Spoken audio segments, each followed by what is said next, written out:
I've been noticing something like around the narrative when people talk about being tough on crime, especially with Trump sending in National Guard to DC, threatening to send it over to Chicago and other predominantly black cities that have Democratic mayors, or just people who are like not on Trump's bandwagon.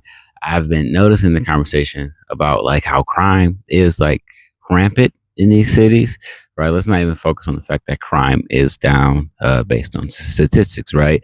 But the overall narrative of being tough on crime in this country has really only meant one thing.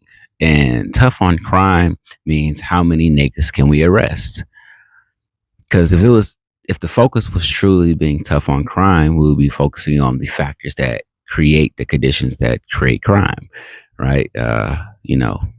Helping with affordable housing, food stability, things of that nature, mental health services, all the services that these communities that are usually plagued with crime, those things are not being addressed. Instead, the conversation is about like a war on crime, which is really just kind of war on criminals.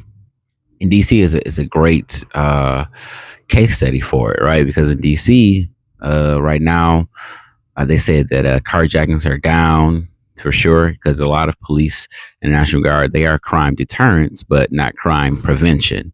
With that, also is there's been, I think Trump said there's been like 1,000 arrests. And when people hear those numbers, they're like, that means he's getting the criminals. But when we think of criminals, I feel like in that narrative, that people are just like the violent criminals or the people who are doing heinous acts or anything. But a lot of these people are victimless crimes or just random people who are just caught in the midst of the crackdown on crime. Because when you send people in with the whole initiative is just simply war on crime, it's just a war on the community. And it creates this moment where it's just you're sending like a bunch of hammers, like consider the National Guard and all the police just hammers into a hammer, everything is a nail. And so it's if we were truly focused on making these communities safer, we would attack it differently. But instead, the focus is on attacking the whole community because in reality, a lot of people who commit violent crimes, they're a minority of the community, but now the entire community is being attacked. And so I guess the question is like, are we being tough on crime or are we being tough on communities? And is the goal at the end of it all, it's like how many people we can arrest because how does that make anything better?